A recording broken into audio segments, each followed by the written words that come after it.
Hello and welcome to the September edition of our Corporate ESG 5 and 5 podcast, in which we spend 5 minutes exploring the key ESG trends set to shape the market this month and beyond. I'm Tyler Mayzes from our Climate and ESG Capital Markets team, and I will be taking you through this month's key topic, the B27s Key ESG Themes. The B27 in India, which is the official G20 dialogue forum with the global business community, was run under the theme of RAISE, an acronym for Responsible, Accelerated, Innovative, Sustainable, and Equitable Businesses. During the event, there was one task force and one council formed to discuss the climate transition and broader ESG themes. The B20 India Task Force on Energy, Climate Change, and Resource Efficiency presented a set of key policy suggestions to empower businesses and governments in catalyzing responsible, equitable, and sustainable transitions. The task force addressed 4 key areas that they believe require immediate attention. Firstly, decarbonizing the hard-to-abate sectors, which contribute over 75% of global greenhouse gas emissions, adopting cleaner technologies such as solar and wind power generation, green hydrogen, and power fuels, they say, can make substantial progress in reducing emissions. Secondly, equitable access to clean energy technology and climate finance, especially for the Global South, is crucial for sustainable development. They believe empowering these regions with technology transfer and financial support ensures their journey aligns with low-carbon pathways. Thirdly, a just transition is essential, considering the social and economic impacts on nature, individuals, and communities. Ensuring energy access, security, and affordability must be kept at the forefront of planning energy transitions. And lastly, the task force aims to empower businesses and governments to embrace responsible, accelerated, innovative, and sustainable, equitable practices.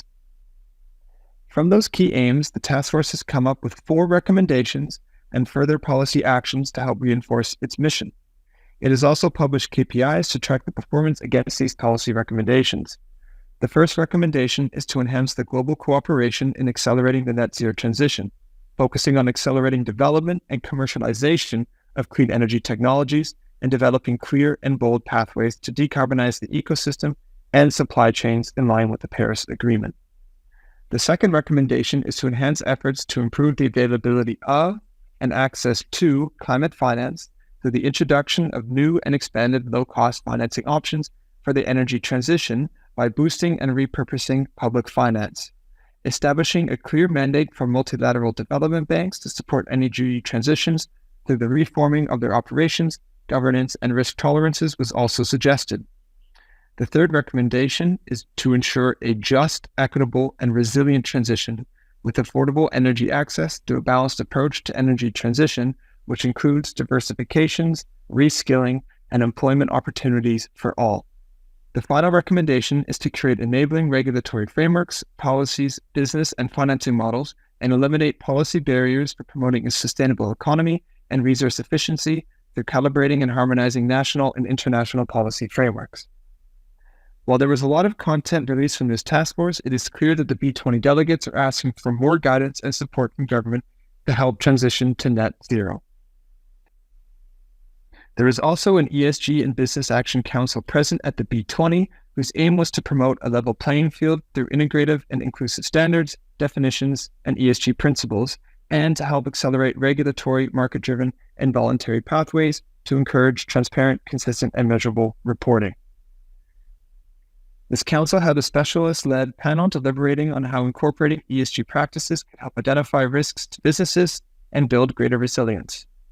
Various themes were addressed, including nature and climate adaptation. With regard to the former, panelists highlighted the need for businesses to shift towards becoming nature positive as well as carbon positive.